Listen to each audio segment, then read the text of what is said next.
গল্পের শুরুতে আমাদের এয়ারপোর্ট দেখানো হয়। সেখানে আমরা ব্র্যাড নামের একজন পাইলটকে দেখি। সে দ্রুত বিমানের দিকে এগিয়ে যাচ্ছে এবং একই সঙ্গে ভিডিও কলের মাধ্যমে নিজের মেয়ের সঙ্গে কথা বলছে। তার মেয়ে বলে, আজ সকালে আমি খবর দেখেছিলাম, সেখানে বলা হচ্ছিল আপনি যে জায়গায় যাচ্ছেন সেখানে আবহাওয়া খুবই খারাপ, যার কারণে আরও অনেকগুলো ফ্লাইট বাতিল করে দেওয়া হয়েছে, তাই আপনারও ফ্লাইট বাতিল করে বাড়ি ফিরে আসা উচিত। কিন্তু ব্র্যাড হাসতে হাসতে জবাব দেয়, আমি আগেও অনেকবার এমন খারাপ আবহাওয়ায় নিরাপদে বিমান চালিয়েছি, তাই তুমি চিন্তা করো না, আমি খুব শিগগিরই বাড়ি ফিরে আসব। এটা শুনে তার মেয়ে খুশি হয়ে কল কেটে দেয়। এরপর ব্র্যাড বিমানের ককপিটে এসে কো পাইলটের সঙ্গে দেখা করে। কো পাইলট একটু নার্ভাস ছিল, কারণ আজই সে প্রথমবারের মতো ফ্লাইট চালাতে যাচ্ছে। ঠিক তখনই এক এয়ার হোস্টেস এসে ব্র্যাডকে বাইরে ডাক দেয়। বাইরে একজন পুলিশ অফিসার ব্র্যাডকে জানায় যে জরুরি পরিস্থিতির কারণে তাকে একজন খুনিকে সঙ্গে নিতে হবে, যার নাম টনি। টনি একজন খুব শক্তিশালী এবং বিপজ্জনক মানুষ, যার বিরুদ্ধে খুনের মামলা রয়েছে। এখন তাকে বিমানের মাধ্যমে অন্য দেশে নিয়ে গিয়ে যাবজ্জীবন কারাদণ্ডের জন্য জেলে পাঠানো হবে। পুলিশ অফিসার ব্র্যাডকে বলে যে এই দায়িত্ব তোমাকে দেওয়া হচ্ছে কারণ তুমি একজন যোগ্য এবং বুদ্ধিমান পাইলট। ব্র্যাড রাজি হয়ে যায় এবং টনিকে বিমানের একদম পিছনের সিটে বসিয়ে দেয়, যাতে অন্য যাত্রীরা কোনো অসুবিধায় না পড়ে। এরপর সব যাত্রী তাদের আসনে বসে পড়ে এবং ব্র্যাড বিমানকর্মীদের কাছে গিয়ে নিশ্চিত করে যে সব যাত্রী এসে গেছে। এরপর বিমানটি টেক অফ করে আকাশে উঠে যায়। নির্দিষ্ট উচ্চতায় পৌঁছানোর পর ব্র্যাড বিমানটিকে অটো পাইলটে সেট করে কো পাইলটের সঙ্গে নিজের পরিবার নিয়ে গল্প করতে থাকে। ব্র্যাড কো পাইলটকে মোবাইলে নিজের মেয়ের ছবি দেখিয়ে বলে, আমি আমার মেয়েকে ভীষণ ভালোবাসি, এই দুনিয়ায় আমরা দুজন ছাড়া আর কেউ নেই। অন্যদিকে বিমানে বসে থাকা যাত্রীরা তাদের যাত্রা উপভোগ করছিল, কিন্তু তারা জানত না যে অল্প কিছু পরেই তাদের সঙ্গে খুব ভয়ঙ্কর কিছু ঘটতে যাচ্ছে। ককপিটে বসে থাকা দুই পাইলটও খুশি ছিল আর বিমানও একদম স্বাভাবিকভাবে উঠছিল। ঠিক তখনই হঠাৎ করে আবহাওয়া খারাপ হয়ে যায় আর বিমানটা হালকা ঝাঁকুনি দিতে শুরু করে। এতে ব্র্যাড চিন্তিত হয়ে পড়ে, কারণ তার মনে হচ্ছিল কিছু একটা ঠিক নেই। সে যাত্রীদের সিট বেল্ট বেঁধে নেওয়ার ঘোষণা দেয় এবং রেডিওর মাধ্যমে কন্ট্রোল টাওয়ারের সঙ্গে যোগাযোগ করার চেষ্টা করে, কিন্তু সে যোগাযোগ করতে পারে না, কারণ খারাপ আবহাওয়ার কারণে সব রেডিও কাজ বন্ধ করে দেয়। হঠাৎ এক প্রবল বজ্রপাত এসে বিমানে আঘাত হানে, ফলে বিমানটি প্রচণ্ডভাবে কাঁপতে শুরু করে। ব্র্যাড যাত্রীদের অবস্থা দেখতে ককপিট থেকে বাইরে যায়। যাত্রীদের দেখে তার কিছুটা স্বস্তি লাগে, কারণ সবাই তখনও নিরাপদে ছিল। কিন্তু ধীরে ধীরে বিমানের লাইটগুলো নিভে যেতে শুরু করে আর তখনই আবারও বিমানটিতে তীব্র ঝাঁকুনি লাগে। এতে ব্র্যাডের মাথা সামনের ছাদের সঙ্গে ধাক্কা খেয়ে সে মাটিতে পড়ে যায় এবং তার কপালে আঘাত লাগে। এই পরিস্থিতি দেখে সব যাত্রী ভয় ও আতঙ্কে কাঁপতে শুরু করে। ব্র্যাড দ্রুত আবার ককপিটে ফিরে আসে এবং নিজের সহ পাইলটের সঙ্গে মিলে বিমানটি নিয়ন্ত্রণে আনার চেষ্টা করতে থাকে। এটি তাদের জীবনের সবচেয়ে কঠিন মুহূর্তগুলোর একটি ছিল। খারাপ আবহাওয়ার কারণে তাদের সামনে কিছুই দেখা যাচ্ছিল না। ব্র্যাড বলে, আমাদের এখনই বিমানটিকে নিচে নামাতে হবে, কারণ যদি আর একটা ঝাঁকুনি লাগে তাহলে বিমানটি সম্পূর্ণভাবে ধ্বংস হয়ে যেতে পারে। তারপর তারা সঙ্গে সঙ্গে বিমানের উচ্চতা কমাতে শুরু করে এবং বিমান দ্রুত নিচের দিকে নামতে থাকে। বিমানের ভেতরে থাকা যাত্রীরা তখন ভয় ও আতঙ্কে কাঁপতেছিল। ঠিক তখনই অপরাধী টনির সঙ্গে থাকা পুলিশ অফিসারের হাত থেকে মোবাইল ফোন পড়ে যায়। সে মোবাইলটি তুলতে নিজের সিট বেল্ট খুলে ফেলে। তাকে সাহায্য করার জন্য এক এয়ার হোস্টেজও নিজের সিট বেল্ট খুলে সামনে আসে, কিন্তু যেহেতু বিমানটি তখন দ্রুত নিচের দিকে যাচ্ছিল, সিট বেল্ট খোলার সঙ্গে সঙ্গেই তারা দুজন জোরে ওপরের ছাদের সঙ্গে ধাক্কা খায়। ধাক্কাটি এতটাই প্রবল ছিল যে তারা দুজন সেখানেই মারা যায়। এদিকে বিমানটি খুব নিচু উচ্চতায় নেমে আসে এবং কোনোভাবে দুই পাইলট সেটিকে নিয়ন্ত্রণে আনতে সক্ষম হয়, কিন্তু এখন বিমানে আর তেমন শক্তি বা পাওয়ার অবশিষ্ট ছিল না। তাই ব্র্যাড বুঝতে পারে যে বিমানটিকে এয়ারপোর্ট পর্যন্ত নিয়ে যাওয়া সম্ভব নয়। তখন সে সিদ্ধান্ত নেয় বিমানটিকে নিচে নামিয়ে সমুদ্রে ক্র্যাশ ল্যান্ডিং করবে, কিন্তু ঠিক তখনই তারা দূরে একটি দ্বীপ দেখতে পায়। এরপর ব্র্যাড বিমানের দিক পরিবর্তন করে সেই দ্বীপের দিকে চালাতে থাকে এবং সেখানেই জরুরি অবতরণের সিদ্ধান্ত নেয়। অবশেষে বহু কষ্টের পর ব্র্যাড দ্বীপে থাকা একটি রাস্তায় সফলভাবে ইমার্জেন্সি ল্যান্ডিং করে। ভাগ্যবশত এই জরুরি অবতরণে সব যাত্রী নিরাপদে থাকে, কারোর কোনো আঘাত লাগে না। ঠিক তখন বিমানের পেছনে একটা শর্ট সার্কিট হয় আর সেটা দেখে ব্র্যাড খুশি হয়ে যায়, কারণ তার মানে বিমান বিমানটিতে এখনও অল্প পরিমাণে বিদ্যুৎ বাকি আছে। সব যাত্রী বিমান থেকে নামার পর এক এয়ার হোস্টেস ক্যাপ্টেন ব্র্যাডকে জানায় যে অপরাধী টনিকে নিয়ে আসা পুলিশ অফিসার মারা গেছেন আর এক এয়ার হোস্টেসও প্রাণ হারিয়েছেন। এটা শুনে ব্র্যাড খুব মন খারাপ করে ফেলে। অন্যদিকে এয়ারলাইন কোম্পানির মালিক দেখে যে তার একটি বিমান হঠাৎ করে নিখোঁজ হয়ে গেছে, কারণ সে বিমানটির ল্যান্ডিং দেখেনি আর অনেকক্ষণ ধরে রেডিও যোগাযোগ বন্ধ থাকায় পাইলটের সঙ্গেও যোগাযোগ সম্ভব হচ্ছিল না। তাই এয়ারলাইন কোম্পানি একজন রেস্কিউ এক্সপার্ট স্কার্সডেলকে ডাকে, যিনি এমন মানুষকে খুঁজে বের করেন যারা বিপদে কোথাও আটকে পড়েছে। মালিক তাকে বলে, আমার বিমান কোথায় গেছে তার সমস্ত তথ্য চাই, বিমান কোথায় আছে, তার কর্মীরা আর যাত্রীরা সবাই কোথায় আছে। এরপর রেস্কিউ এক্সপার্ট নিজের কাজ শুরু করে দেয়। অন্যদিকে সব যাত্রী চিন্তায় পড়ে যায়, আমরা এখানে কেন নামলাম? তখন ব্র্যাড সবাইকে একত্র করে বোঝায়, জরুরি অবস্থার কারণে আমাদের এখানে অবতরণ করতে হয়েছে। বিমানে এখনো সামান্য বিদ্যুৎ আছে, যার সাহায্যে আমরা কিছু জিনিস ঠিক করতে পারবো। ততক্ষণ আপনারা এখানে আরাম করে থাকুন, ভয় পাবেন না, খুব শিগগিরই আমরা এখান থেকে বেরিয়ে যাব। এরপর ব্র্যাড বিমানের কাছে গিয়ে সেটিকে ঠিক করার চেষ্টা শুরু করে, কিন্তু দেখে বিমানে পাওয়ার খুব কম বাকি আছে। তাই তারা সিদ্ধান্ত নেয় যে এখন তাদের সাহায্যের জন্য অপেক্ষা করতে হবে। তারা মানচিত্র খুলে নিজেদের অবস্থান খুঁজতে শুরু করে, যাতে জানতে পারে তারা আসলে কোথায় আছে। ব্র্যাডের সহ পাইলট মানচিত্র দেখে বলে, আমরা এক প্রাইভেট দ্বীপে আটকে পড়েছি। এই জায়গাটা খুবই বিপজ্জনক। এখানে এমন লোকেরা থাকে যারা কোনো সরকার বা প্রশাসনের কথা শোনে না। যদি এরা আমাদের ধরে ফেলে তাহলে আমাদের জীবন বিপদে পড়বে আর আমাদের সরকারও আমাদের রক্ষা করতে পারবে না। এটা শুনে ব্র্যাড বলে, আমাদের যেভাবেই হোক নিজেদের রেস্কিউ টিমকে এখানে ডাকতে হবে, যাতে তারা এসে আমাদের সবাইকে বাঁচাতে পারে। এই জায়গা থেকে বেরিয়ে আসার এটিই একমাত্র উপায়। এরপর তারা দুজন রেডিও ঠিক করার চেষ্টা শুরু করে, কিন্তু বজ্রপাতের কারণে রেডিও সম্পূর্ণভাবে নষ্ট হয়ে গিয়েছিল।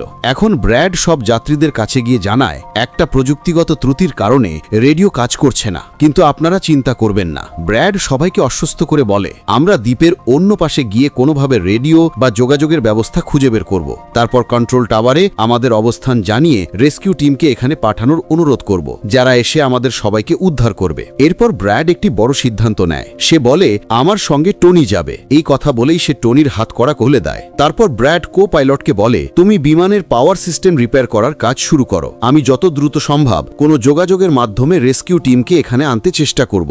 এরপর টনি ও ব্র্যাড রেডিও খুঁজে বের করার জন্য জঙ্গলের দিকে রওনা হয়। পথে টনি ব্র্যাডকে ধন্যবাদ জানায় তার ওপর বিশ্বাস রাখার জন্য। এদিকে আমরা দেখি এই দ্বীপে বসবাসকারী একদল সন্ত্রাসী গ্রুপ তাদের কাছে এক লোক দৌড়ে এসে জানায়, এখানে এক বিমান জরুরি অবস্থার কারণে এসে অবতরণ করেছে আর তার ভেতরে অনেক লোক আছে যারা বিভিন্ন দেশ থেকে এসেছে। এটা শুনে গ্রুপের লিডার সেই লোকটিকে কিছু টাকা দেয় এবং তার দলের সবাইকে প্রস্তুত হতে বলে। জঙ্গলের দ্বীপের মধ্যে ব্র্যাড ও টনি সামনের দিকে এগিয়ে যাচ্ছিল। টনি ব্র্যাডকে জিজ্ঞাসা করে, তুমি আমাকে মুক্তি দিলে কেন আর এখন আমাকে কোথায় নিয়ে যাচ্ছ? তখন ব্র্যাড বলে, কারণ আমি তোমার জন্য অন্য সবার জীবন ঝুঁকিতে ফেলতে পারি না। এখানে একদল বিপজ্জনক সন্ত্রাসী আছে আর তাদের মোকাবিলা করার জন্য তোমাকে আমার সঙ্গে একসঙ্গে লড়তে হবে। তখন টনি ব্র্যাডকে বলে, আমি সামরিক পটভূমি থেকে এসেছি। আমি বহু বছর ধরে মার্কিন সেনাবাহিনীতে চাকরি করেছি। কিছুক্ষণ পর হঠাৎ পেছন থেকে টনির কোনো শব্দ আসে না। ব্র্যাড যখন পিছনে ফিরে তাকায়, দেখে টনি সেখানে নেই। সে ব্র্যাডের কাছ থেকে পালিয়ে গেছে। এখন ব্র্যাড একাই জঙ্গলের ভেতর এগিয়ে চলতে থাকে। জঙ্গলের আরো ভেতরে গিয়ে ব্র্যাড একটি পরিত্যক্ত পুরনো কারখানায় ঢোকে, যেখানে সে একটি টেলিফোন খুঁজে পায়, কিন্তু সেটি পুরনো ধাঁচের, নষ্ট হয়ে পড়েছিল।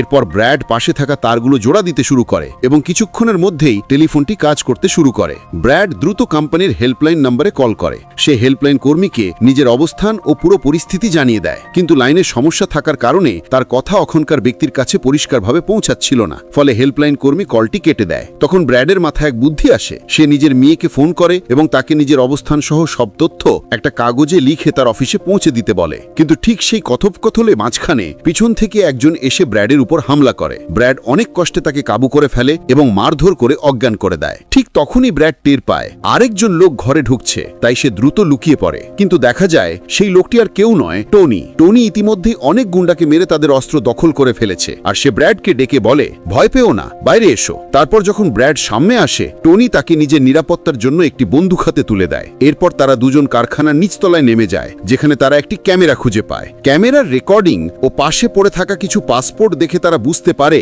এই দ্বীপে থাকা সন্ত্রাসীরা বাইরের মানুষদের অপহরণ করে তাদের পরিবারের কাছ থেকে বিশাল অঙ্কের মুক্তিপণ দাবি করে। কিন্তু যখন তাদের পরিবার টাকা দিয়ে দেয়, তখনও এই সন্ত্রাসীরা বন্দীদের ছেড়ে দেয় না, বরং নির্মমভাবে মেরে ফেলে। এটা দেখে ব্র্যাড বুঝে যায় যে তাদের বিমানের যাত্রীরাও এখন ভয়ঙ্কর বিপদের মধ্যে রয়েছে। এরপর তারা দুজন বাইরে বেরিয়ে আসে এবং সামনে একটি গাড়ি দেখতে পায়। সেই গাড়িটি ছিল সেই সন্ত্রাসীর যাকে কিছুক্ষণ আগে ব্র্যাড মেরেছিল। তাই তারা দুজনে গাড়িটিতে উঠে বসে যাত্রীদের দিকে রওনা দেয়। এদিকে বিমানের সব যাত্রী ব্র্যাডের ফেরার অপেক্ষায় ছিল। সবাই আশা করছিল যে ব্র্যাড খুব শীঘ্রই সাহায্য নিয়ে ফিরে আসবে। ঠিক তখনই তারা দূর থেকে একটি গাড়ির শব্দ শুনতে পায়। গাড়ির আওয়াজ শুনে তারা আনন্দে ভরে ওঠে, কারণ তারা ভাবে ব্র্যাড নিশ্চয়ই রেস্কিউ টিম নিয়ে এসেছে। কিন্তু ওটা রেস্কিউ টিম নয়, বরং এই দ্বীপের সন্ত্রাসীরা ছিল। তারা বন্দুক থেকে গুলি চালিয়ে যাত্রীদের আতঙ্কিত করতে শুরু করে। গুলির শব্দ ব্র্যাড ও টনির কানেও পৌঁছায়। তারা সঙ্গে সঙ্গে গাড়ির গতি বাড়িয়ে বিমান পর্যন্ত দ্রুত পৌঁছানোর চেষ্টা করে। এদিকে সন্ত্রাসী দলের নেতা এক এয়ার হোস্টেসের কাছ থেকে সব যাত্রীর নামের তালিকা চায়। ভয়ে কাঁপতে কাঁপতে এয়ার হোস্টেস দ্রুত সেই তালিকা এনে দেয়। তারপর দলের একজন সন্ত্রাসী কো পাইলটকে জিজ্ঞাসা করে, তোমাদের সিনিয়র পাইলট কোথায়? কো পাইলট উত্তর দেয়, সে কিছু কাজে জঙ্গলে গিয়েছিল, কিন্তু এখনো ফিরে আসেনি। ঠিক তখনই ব্র্যাড ও টনি ঘটনাস্থলে পৌঁছে যায়, কিন্তু তারা চুপি চুপি দূর থেকে পুরো ঘটনাটা পর্যবেক্ষণ করতে থাকে। এরই মধ্যে এক মহিলা সেখান থেকে পালানোর চেষ্টা করেন, কিন্তু লোকগুলো তাকে গুলি করে মেরে ফেলে। এটা দেখে ব্র্যাড তাদের সাহায্য করতে যায়, কিন্তু টনি তাকে থামিয়ে দেয় এবং টনি তাকে বলে যে তুমি শান্ত থাকো, এখন যাওয়া ঠিক হবে না। গ্যাংয়ের লিডার সমস্ত যাত্রীদের একটা বাসে বসিয়ে নেয় এবং গ্যাংয়ের লিডার তার দুই সঙ্গীকে সেখানে রেখে তাদের বলে যে যাও, জাহাজের ভেতরে যা কিছু মূল্যবান জিনিস আছে তা নিয়ে আসো। এরপর এই লোকগুলো সব যাত্রীদের নিজেদের আস্তানায় নিয়ে যেতে থাকে। গ্যাং চলে যাওয়ার পর ব্র্যাড টনির ওপর রাগ করতে থাকে যে লোকগুলো আমাদের যাত্রীদের নিয়ে গেল আর তুমি আমাকে যেতেই দিলে না। যার উপর টনি তাকে বোঝায় যে ওরা সংখ্যায় অনেক বেশি ছিল, তুমি যদি চলেও যেতে তাহলেও এত বড় বাহিনীর সাথে একা লড়তে পারতে না। এখন ওরা দুজনা প্লেনের দিকে এগিয়ে তাতে থাকে এবং সেই দুই গুন্ডাকে ধরে ফেলে যারা প্লেন থেকে মূল্যবান জিনিস চুরি করছিল।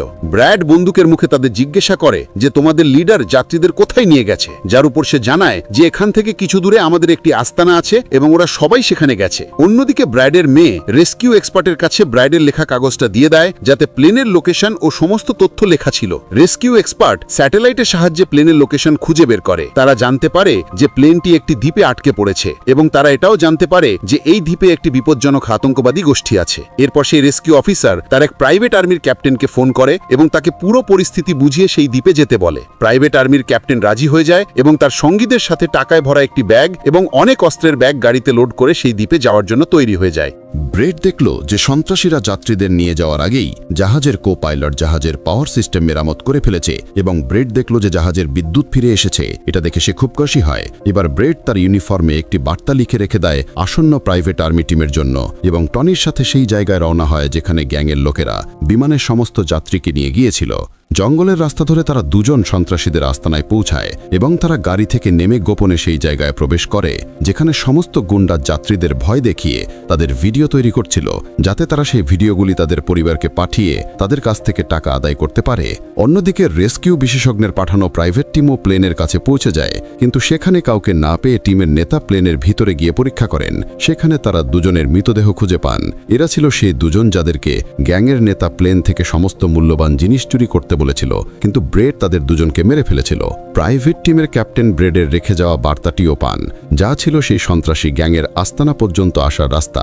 সন্ত্রাসীদের আস্তানায় টনি এবং ব্রেড গোপনে তাদের উপর নজর রাখছিল এবং সুযোগ পাওয়া মাত্র তারা দুজন পিছন দিক থেকে এসে দুজন সন্ত্রাসীকে মেরে ফেলে। তারপর তারা দুজন চুপচাপে গিয়ে যায় এবং একটি ঘরের বাইরে পৌঁছায়। এই ঘরের ভিতরে সমস্ত যাত্রীকে বন্দী করে রাখা হয়েছিল। এবার ব্রেড এই লোকদের মুক্ত করতে চেয়েছিল, কিন্তু সেখানে অনেক প্রহরী পাহারা দিচ্ছিল এবং ব্রেডের কাছে দরজার তালা খোলার চাবিও ছিল না।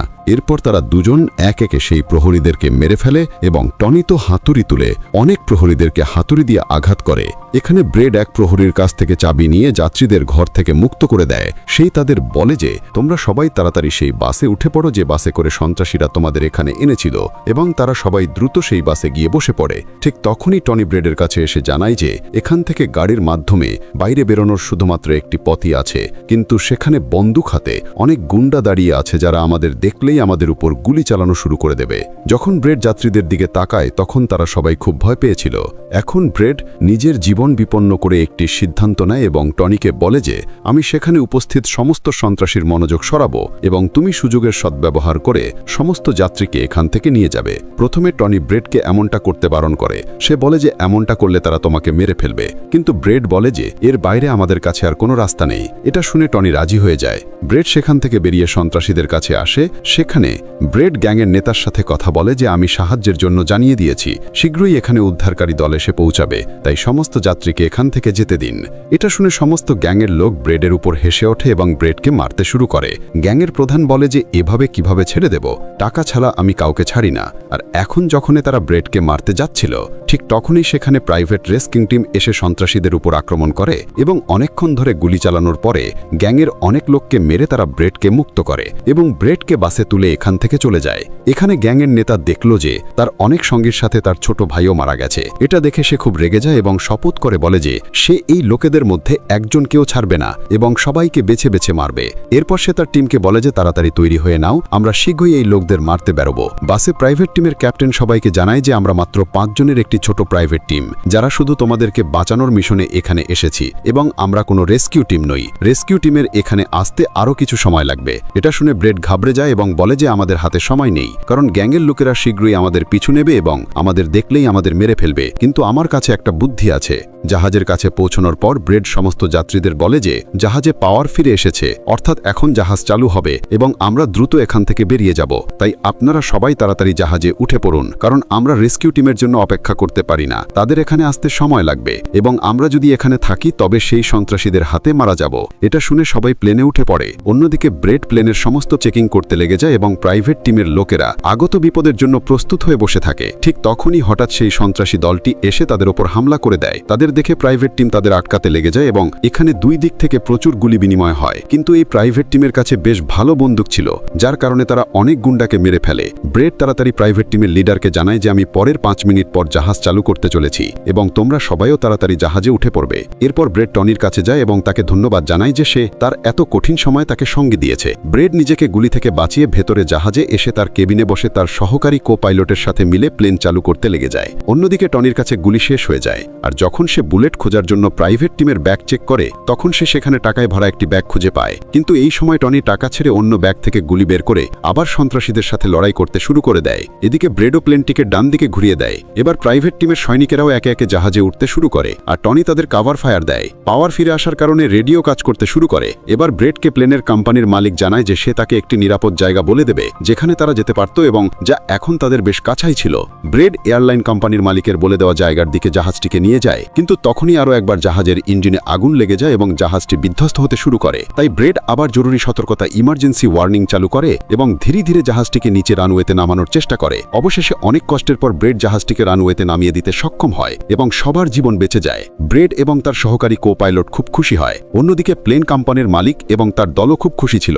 এবার ব্রেড যাত্রীদের অবস্থা দেখার জন্য পিছনে যায়, তখন সে দেখে যে সমস্ত যাত্রী নিরাপদে আছে এবং এটা দেখে তার মনে শান্তি আসে। সেখানে উপস্থিত সমস্ত যাত্রী ব্রেডের জন্য হাততালি দিতে শুরু করে এবং ব্রেডকে ধন্যবাদ জানায়। কিছুক্ষণই পরে সেখানে তাদের জন্য রেস্কিউ টিমও চলে আসে, যা দেখে সব যাত্রী খুশি হয়। এখানে ব্রেড সমস্ত যাত্রীকে রেস্কিউ টিমের সাথে পাঠিয়ে দেয় এবং ক্যাপ্টেন অবশেষে স্বস্তির নিঃশ্বাস নিয়ে জাহাজের সিঁড়িতে বসে তার মেয়ের সাথে ফোনে কথা বলে। এর সাথে এই গল্পটি শেষ হয়। যদি আপনাদের ভিডিওটি ভালো লেগে থাকে তবে আমাদের চ্যানেলটি সাবস্ক্রাইব এবং ভিডিওটি লাইক অবশ্যই করবেন।